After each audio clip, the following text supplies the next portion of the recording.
Okay mga ka-GMC, sa mga naghahanap ng mountain bike na sulit 27.5. So ito, meron tayo ditong bagong labas. Ito, Phantom Glory. Ayan, si Phantom, ito po ay siya sister company ng Trings, no? So yan, yung mismong manufactured niya. Ayan, so si Phantom Glory natin is naka 1 by 12 speed, alloy frame, seat post stem, handlebar, naka air fork, alloy hub, trunk, 1 by 12 speed cassette type. So alamin natin yung presyo, yan yung kabuuan ng specs nito. Okay, amazing day mga ka-GMC. So welcome back to my channel. Ayan, so meron naman tayong bagong bike check ngayon. Ayan, ito bagong model o bagong unit ni Phantom. Ayan, so alam naman natin yung Phantom, isa yan sa manufactured din po ng Trings. Ayan, si Trings po ang manufactured nitong Phantom natin, o sister company na kung tawagin. Ayan, so alam naman natin yung Trings na brand ay napakasulit din. Ayan, so isa sa mga budget na mga mountain bike na mga lumabas sa atin. Ayan, so napanood nyo dati yung Phantom C700, Phantom Charles Jerry. Ayan, yung Phantom natin, maraming klase ng Phantom pero ito bagong labas, Phantom Glory naman, 27.5 pa rin po yung mismong size nito. Ayan, so alamin natin yung mismong specs nya, then kung magkano na nga ba ito sa market. Umpisa na natin, let's go.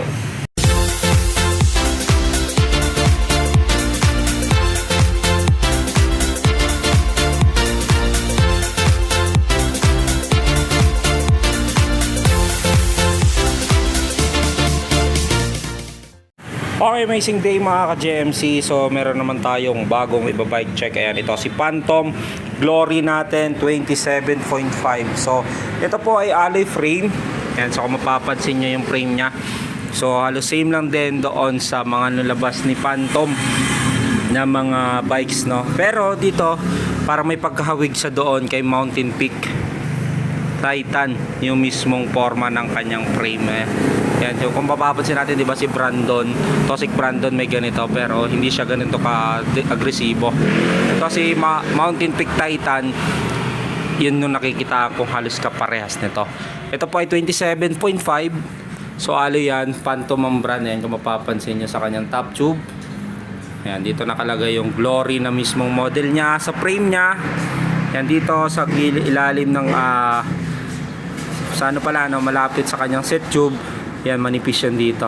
Then pakapal ng pakapal. Ayan, so sa lining nya kulay matte with red. Ayan, so frame nya sa down tube, dito nakalagay yung Phantom brand. Then syempre yung mismong logo nya. Dito naman sa kanyang set tube, ayan, so nakalagay dito ang size 16. So medium frame. Ayan, so halos lahat naman ang gawa niya ni Phantom Trings, ayan, ay 16 medium. Ayan, so Phantom halos same lang din naman sila ng mga sticker ni Trings, na, diba? So Trings din kasi yung mismo may gawa din ito, sister company nila. Okay, so dito sa frame naman niya, ayan, so hindi siya ka-smooth weld katulad ng iba na nakikita pa rin yung pinagka-weldingan niya. So dito sa kanyang head tube, ganun din. So nakikita yung bakas ng kapon. Yung nagustuhan ko naman sa ganitong klase, nakikita talaga natin kung kamusta yung pagka-weld nya. Kung may butas o yung may dent, siyempre makikita natin yan. So mas matibay yan, no? Yung smooth weld, maganda tingnan kasi makinis. Nakita rin naman yan ganito yung pagka-weld nya, pero pinakinis naman yung mga smooth weld. Ito nakikita pa talaga. Okay, sa kanya namang seat post, ayan, so 30.4 alloy na po yan. San, quick release naman yan, madali siyang i-adjust. Ayan, so 30.4. Medyo maiksi lang yung kanyang seat post. Kasi sa inyo naman kung gusto nyo siyang angat, no, o pahabain. Ayan, so sa pag kakabit tayo ng seat post, ayan, so kailangan hanggang dito, no. Ayan, so kailangan may support yan dito para yung persa hindi siya mabali. Kasi pag yung pinilit natin yung tataas gaya nyan, so tendency baka maputol ito. Sayang din yung mismong frame nyo. Ayan, so yan po, idea ko lang sa inyo para sa paggamit ng mga mountain bike. Ganun din yung mga road bike, halos parehas ng paglalagay ng seat post. Stock pedal, ayan, so bakal. Saddle nya, Phantom din ang brand. Ayan, medyo malambot naman. So dito naman tayo sa kanyang drivetrain. Ayan, so ito ay naka 1 by. Ayan, self bearing yung kanyang bottom bracket. Naka 1 by yan. Z-Fire yung kanyang brand, no? So alam ko dito mga nasa 30-40 ito. Hindi ako nagkakamali. Hindi ko na siya bibilangin. Ayan. So dito is a 1x. Yung sprocket naman niya is a cassette type. Then ito ay 12 speed, 11 to 50 teeth. Yung RD pala nito, no? So bago sa akin paningin. Ayan. So 'di ba yung natatandaan nyo, pag mga 12 speed lagi na 6,100 yung model ng RD. Pero ito Shimano SLX. Ayan, Shimano SLX 7100. Ito same lang din naman sila ng mga Jore. So baka Jore din naman to, pero SLX talaga yung nakalagay. Ayan, so wala pa kasi din akong idea dyan. Pero SLX 7100 yung model o 7100. Ayan, so meron siyang clutch.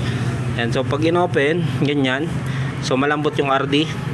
Pero pag dito, hindi mo yung matutulak. So kung kayo magti-trail, mas maganda yung lock nyo para be stable, no? Hindi siya nagalaw. Pag dito naman, ayan o, mapapansin nyo, dali siyang galawin. Pag dito, hindi mo matutulak yan. So 11 to 50 teeth, cassette type na po yan. Alloy yung kanyang hub. Then ito ay 32 holes. Sa rim naman niya 27.2 double wall alloy. Then Glory, nakalagay na sticker sa kanya. Kanyang gulong CST Rockhawk. CST yung may gawa, 27 by 2.25. So malapad, so pwede siya mong gawin sa trail ang gamitin. Dito po pala, no, sa kanyang frame, no.